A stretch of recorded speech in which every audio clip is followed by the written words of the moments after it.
Bienvenue sur Trésor de l'Évangile. Le thème de notre présentation est la statue de Nebuchadnezzar. Mais bien avant de continuer, nous allons prier.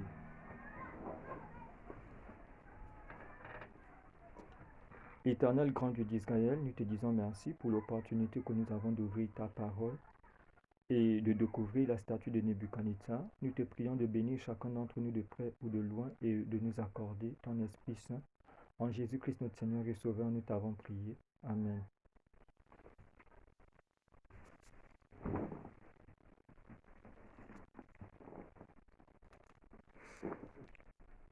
Donc la statue de Nebuchadnezzar, nous allons découvrir dans quel livre de la Bible se trouve cette statue. Elle est dans le livre du prophète Daniel, qui est peut-être familier pour certains et peut-être pas trop aussi pour d'autres. Mais nous allons essayer de faire un aperçu historique de cet auteur qui est le prophète Daniel, qui n'est pas de moindre dans la Bible. Environ 500 ans avant la naissance de Christ, Dieu donna au monde un curieux aperçu de l'avenir par le biais du prophète Daniel. Dieu présenta une ébauche de l'histoire du monde à l'avance. Elle s'étend de l'époque de Daniel, bien entendu, jusqu'à nos jours. Cette prophétie commença dans un songe que Dieu donna à Nebuchadnezzar, roi de Babylone, il y a plus de 2500 ans. Le rêve bouleversa le monarque, mais il ne pouvait pas s'en rappeler. À son réveil, quand aucun sage de Babylone ne put aider le roi à se rappeler de son rêve ou à l'interpréter, un jeune captif hébreu appelé Daniel arriva sur la scène en disant que le Dieu des cieux peut révéler tous les mystères. Debout devant le roi, Daniel déclara catégoriquement: Ô roi, tu regardais et tu voyais une grande statue. Cette statue était immense, d'une splendeur extraordinaire, et son aspect était terrible. Daniel chapitre 2 au verset 31. Et nous allons lire pour bien suivre en détail l'histoire de ce songe, le songe du roi Nebuchadnezzar, qui était le monarque de l'époque du royaume de Babylone. Daniel chapitre 2, nous allons commencer à lire au verset 1. Daniel chapitre 2 au verset 1.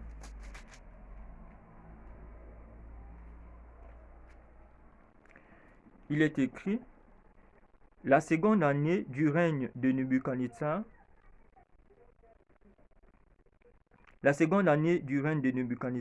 Nebuchadnezzar eut des songes. Il avait l'esprit agité et ne pouvait dormir. Le roi fit appeler les magiciens et les astrologues, les enchanteurs et les chaldéens pour qu'ils lui disent ses songes. Ils vinrent et se prosternèrent devant le roi, et le roi leur dit: J'ai eu un songe, mon esprit est agité, et je voudrais connaître ce songe. Les Chaldéens répondirent au roi en langue araméenne: Ô roi, vis éternellement, dis le songe à tes serviteurs et nous en donnerons l'explication. Le roi reprit la parole et dit aux Chaldéens: La chose m'a échappé. Si vous ne me faites connaître le songe et son explication, vous serez mis en pièces et vos maisons seront réduites en un tas d'immondices. Mais si vous me dites le songe et son explication, vous recevrez de moi des dons et des présents et de grands honneurs. C'est pourquoi dites-moi le songe et son explication. Il répondit pour la seconde fois: Que le roi dise le songe à ses serviteurs et nous en donnerons l'explication. Au verset 8, le roi reprit la parole et dit, je m'aperçois en vérité que vous voulez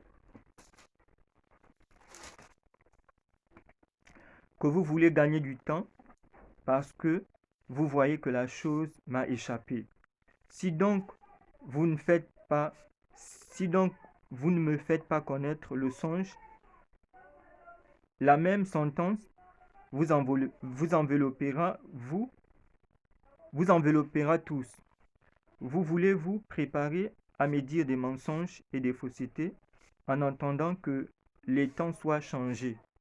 C'est pourquoi dites-moi le songe et je saurai si vous êtes capable de m'en donner l'explication.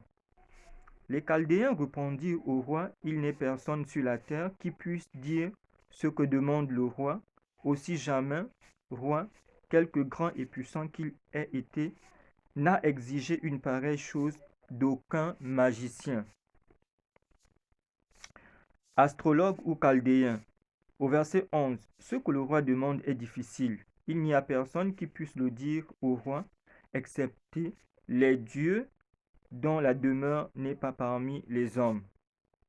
Là-dessus, le roi se mit en colère et s'irrita violemment. Il ordonna qu'on fît périr tous les sages de Babylone. La sentence fut publiée, les sages étaient mis à mort et l'on cherchait Daniel et ses compagnons pour les faire périr.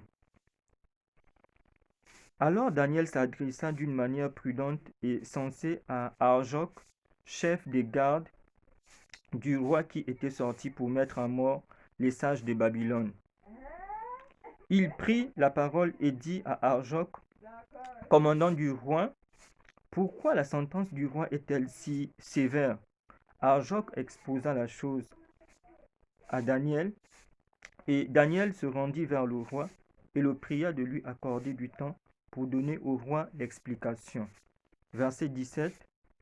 Ensuite Daniel alla dans sa maison et il instruisit de cette affaire Anania, Mishkaël et Azaria, ses compagnons, les engageant à implorer la miséricorde du Dieu des cieux, afin qu'on ne fît pas périr Daniel et ses compagnons avec le reste des sages de Babylone. Alors le secret fut révélé à Daniel dans une vision pendant la nuit, et Daniel bénit le Dieu des cieux. Au verset 20, Daniel prit la parole et dit, béni soit le nom de Dieu d'éternité en éternité, à lui appartiennent la sagesse et la force. C'est lui qui change les temps et les circonstances, qui renverse et qui établit les rois, qui donne la sagesse aux sages et la science à ceux qui ont de l'intelligence.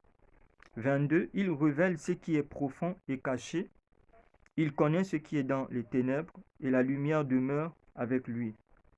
Dieu de mes pères, je te glorifie et je te loue de ce que tu m'as donné la sagesse et la force, et de ce que tu m'as fait connaître ce que nous t'avons demandé, de ce que tu nous as révélé le secret du roi. Après cela, Daniel se rendit auprès d'Arjoc, à qui le roi avait ordonné de faire périr les sages de Babylone. Il alla et lui parla ainsi, ne fais pas périr les sages de Babylone, conduis-moi devant le roi et je donnerai au roi l'explication. Au verset 25, Arjoc conduisit promptement Daniel devant le roi et il lui parla ainsi, j'ai trouvé parmi les captifs de Juda un homme qui donnera l'explication au roi.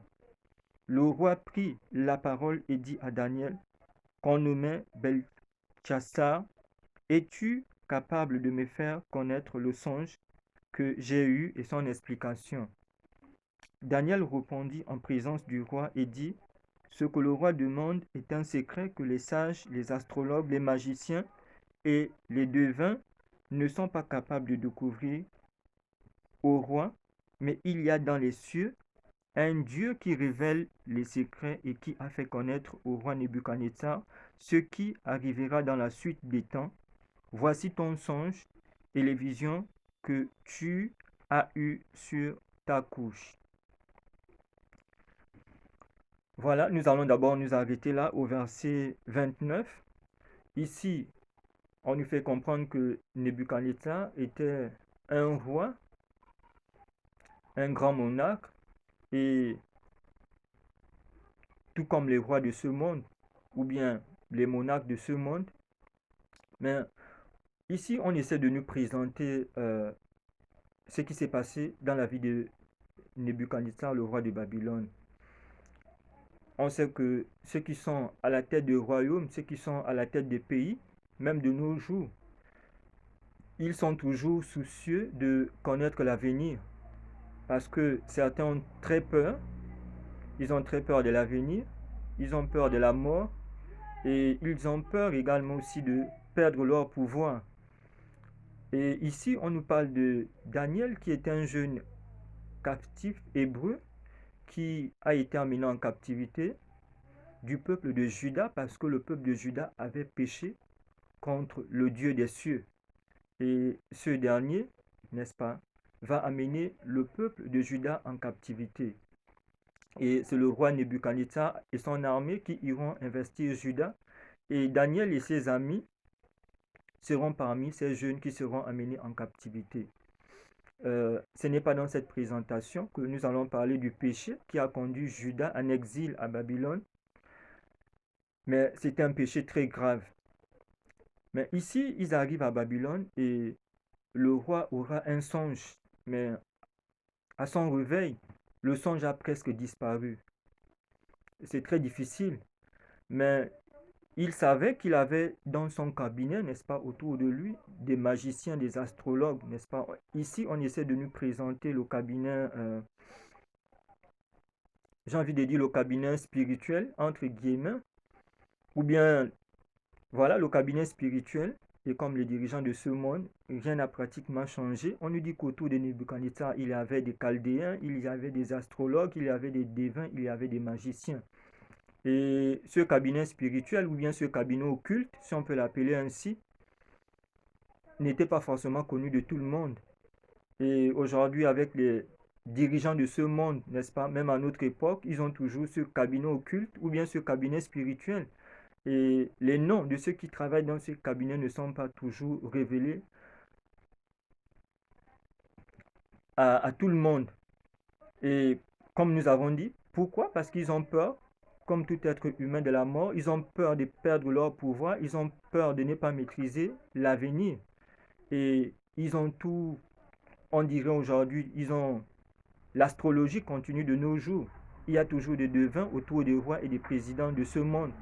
Et aujourd'hui, on dirait qu'il y a, en termes peut-être africains, ou bien aujourd'hui on parlerait d'un cabinet qui est formé peut-être des maîtres maçons, des Illuminati, des Nganga, des sorciers, des gens qui pratiquent le vaudou et tous ces dieux, n'est-ce pas? Et la magie noire.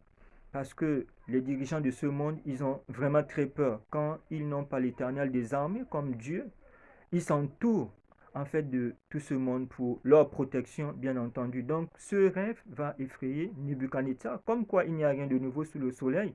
Si nous voyons que les dirigeants de ce monde qui n'ont pas l'éternel des armées comme Dieu, ils s'entourent de ce cabinet spirituel ou occulte, avec toutes les sciences, toute la magie et tout ce qu'il y a, il n'y a rien de nouveau et la Bible le révèle. Et le roi va faire part de ce songe à son cabinet occulte, à son cabinet spirituel, mais personne ne sera même de lui fournir l'explication. Et la Bible nous révèle qu'il sera très en colère parce que il voulait vraiment avoir l'explication. Mais le problème, c'est qu'au réveil, il a oublié le rêve. Et il va donner l'instruction que ceux-là qu'on l'on appelle les sages, ceux qui étaient dans son cabinet occulte et spirituel, étant donné que Daniel aussi et ses amis, ils n'étaient pas, ils étaient dans ce cabinet en fait des sages. Les autres étaient des devins, des astrologues, mais sauf que eux, ils priaient le Dieu des cieux, l'Éternel des armées, le Dieu que nous adorons, le Dieu de la Bible. Mais ils étaient aussi considérés comme étant des sages. Et il sera formulé un décret, à savoir que à partir d'un moment, si le roi n'avait pas l'explication, ils devaient tous être mis à mort. Pourquoi? Certainement, ils avaient des grands avantages, comme aujourd'hui, ils avaient des responsabilités.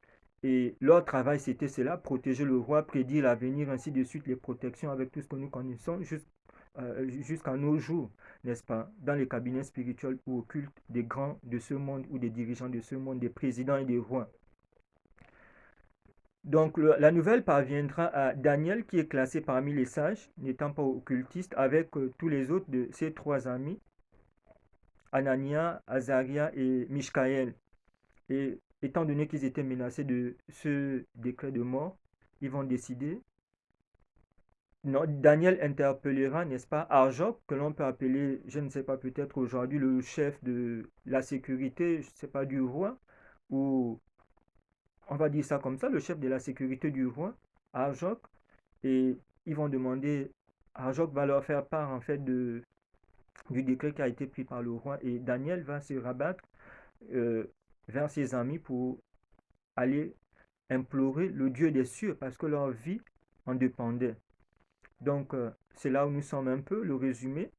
Nous sommes toujours appelés à relire cette histoire. Donc, nous nous sommes arrêtés au verset 29. Et Daniel va prier avec ses amis. Ensuite, Dieu va leur révéler le songe que Nebuchadnezzar avait eu cette nuit parce que leur vie en dépendait. Et Daniel demandera à Arjoc, que l'on peut appeler le chef de la garde royale, pour qu'on puisse, n'est-ce pas, l'amener auprès du roi pour qu'il puisse donner l'explication de ce songe. Et si Daniel avait la bonne explication, tous les sages de Babylone auraient la vie sauve grâce à Daniel.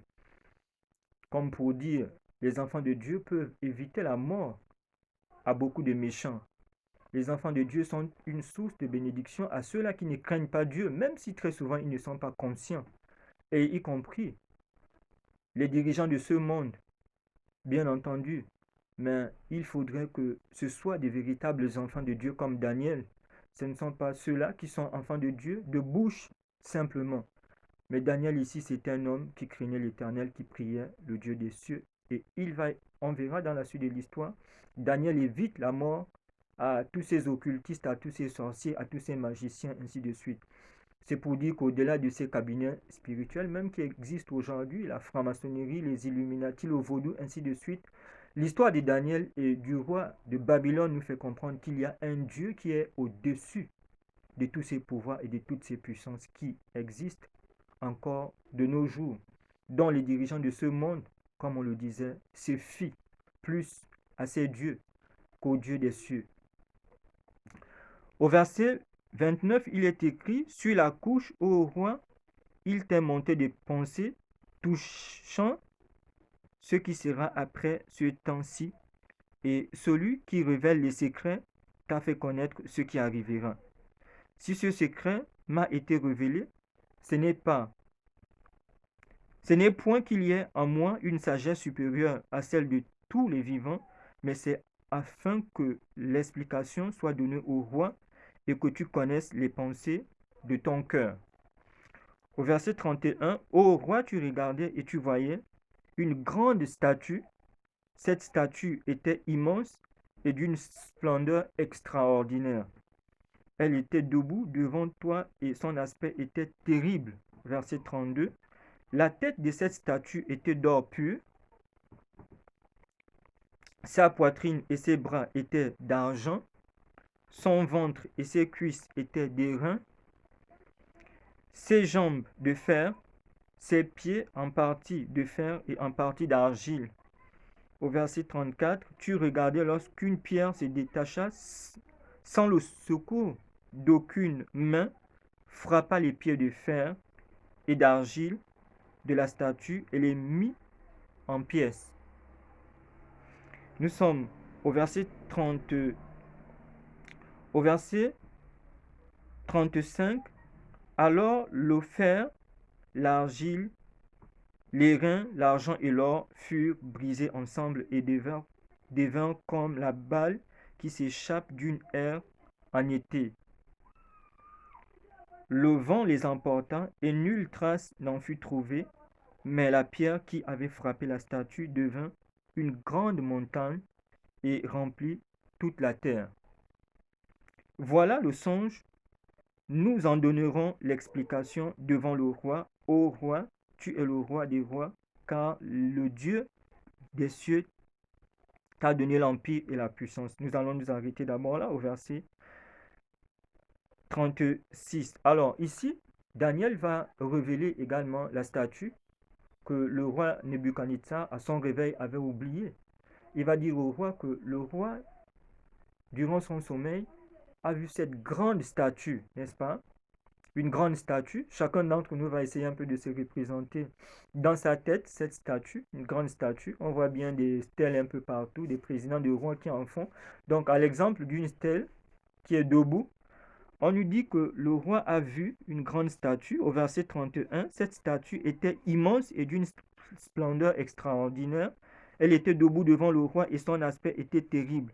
La tête de cette statue était d'or pur, donc nous allons retenir la composition et les différentes matières. Imaginons devant nous, nous avons une statue immense, très grande, dont la tête est d'or pur.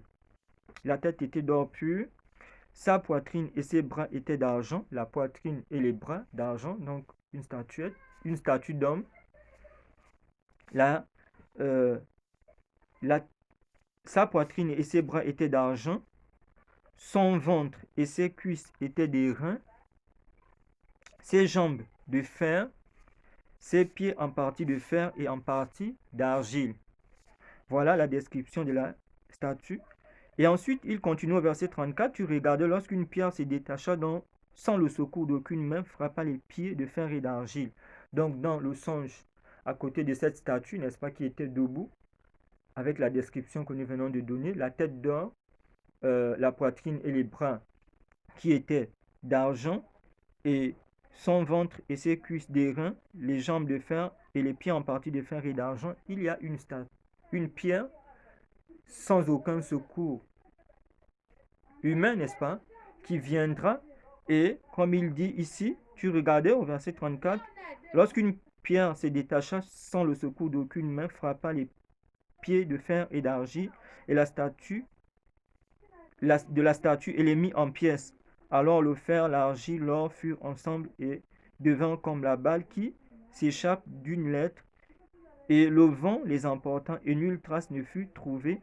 Mais la pierre qui avait frappé la statue devint une grande montagne et remplit toute la terre. Donc on nous dit que cette pierre, sans aucun secours humain, qui est venue frapper cette statue au niveau de ses pieds, qui étaient de fer et d'argile, va détruire, n'est-ce pas, cette statue, n'est-ce pas, par les pieds. Et qu'est-ce qui va se passer? La statue va s'écrouler, n'est-ce pas? Et j'ai essayé un peu, pour ceux qui n'arrivent pas à pouvoir se représenter, n'est-ce pas, un colosse, on va appeler ça comme ça, un colosse ou bien une statue. J'ai essayé un peu de trouver quelque chose en miniature pour représenter en fait cette statue. J'espère que chacun pourra voir.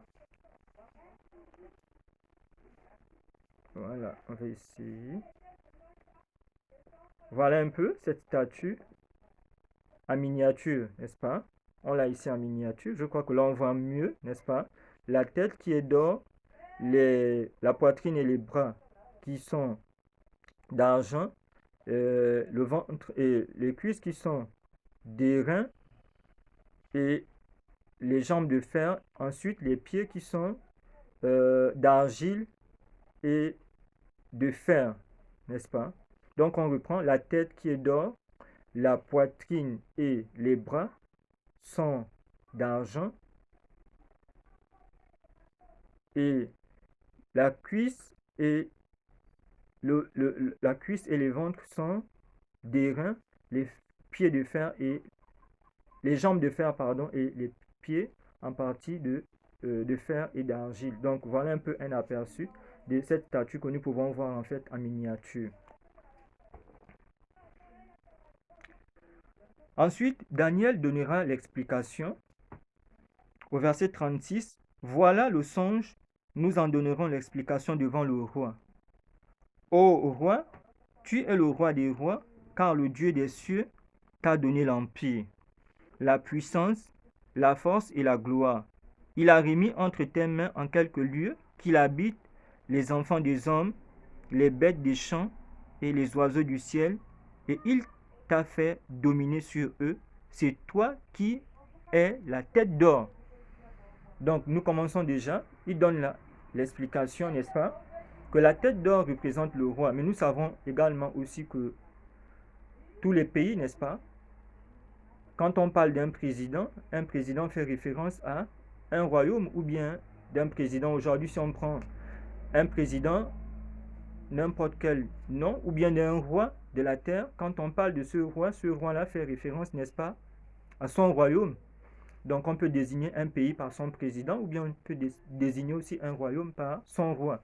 Donc ici, la tête d'or, c'est lui, Nebuchadnezzar, qui représente le royaume de Babylone. Et ensuite, après toi, il s'élèvera un autre royaume moindre que le tien, puis un troisième royaume. Donc après lui, Babylone, n'est-ce pas? Il y aura un autre royaume moindre que le tien, puis un troisième royaume qui sera d'airain et qui dominera sur toute la terre. Il y aura un quatrième royaume fort comme du fer, de même que le fer brise et rompt tout, il brisera et rompra tout comme le fer qui met tout en pièces. Et comme tu as vu les pieds et les orteils en partie d'argile, de potier et en partie de fer, ce royaume sera divisé, mais il y aura en lui quelque chose de la force du fer, parce que tu as vu le fer mêlé avec l'argile. Et comme les doigts des pieds étaient en partie de fer et en partie d'argile, ce royaume sera en partie fort et en partie fragile. Tu as vu le fer mêlé avec l'argile, parce qu'ils se mêleront par des alliances humaines, mais ils ne seront point unis l'un à l'autre, de même que le fer ne s'allie point avec de l'argile, n'est-ce pas? Donc il est en train de continuer. Il fait comprendre que après, n'est-ce pas, lui, il y aura un deuxième royaume, un troisième royaume, un quatrième royaume, et jusqu'à arriver aux pieds, n'est-ce pas, qui sont en partie des orteils, qui sont en partie de fer et en partie d'argile. Donc on sait que l'argile et le fer ne peuvent pas, n'est-ce pas, se mélanger. Et même les soudeurs, ce n'est pas un mélange qui peut avoir lieu. Et il fait comprendre qu'ils vont essayer même par des alliances humaines, mais ils ne seront point unis l'un à l'autre. Et on sait également aussi qu'au niveau de nos orteils, il y a 10 orteils. Dans ce temps, dans le temps de ces rois, le Dieu des cieux suscitera un royaume qui ne sera jamais détruit et qui ne passera point sous la domination d'un autre peuple. Il brisera et anéantira tous ces royaumes-là et lui-même subsistera éternellement. Ce qu'indique la pierre que tu as vue se détacher de la montagne sans le secours d'aucune main et qui a brisé le fer, l'airain, l'argile, l'argent et l'or.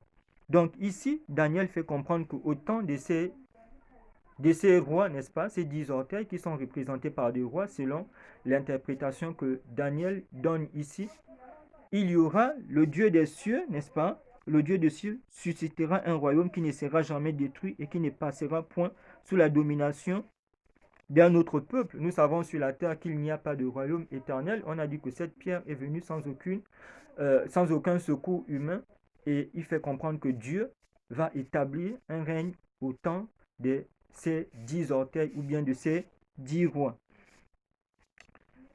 Et cette pierre-là viendra détruire, n'est-ce pas, toute cette statue, n'est-ce pas, et les différentes parties.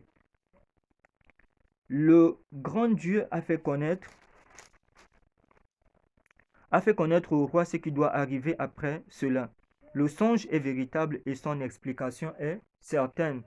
Au verset 46, alors le roi Nebuchadnezzar tomba sur sa face et se prosternant devant Daniel, et il ordonna qu'on lui offrit des sacrifices et des parfums. Le roi adressa la parole à Daniel et dit, en vérité, votre Dieu est le Dieu des dieux et le Seigneur des rois, et il révèle les secrets puisque tu as pu découvrir ce secret. Ensuite, le roi éleva Daniel et lui fit de nombreux et riches présents. Il lui donna le commandement de toute la province de Babylone et l'établit chef suprême de tous les sages de Babylone. Daniel pria le roi de remettre l'intendance de la province de Babylone à Shadrach, à Meshach, à Abed-Nego, et Daniel établit Et Daniel était à la cour du roi.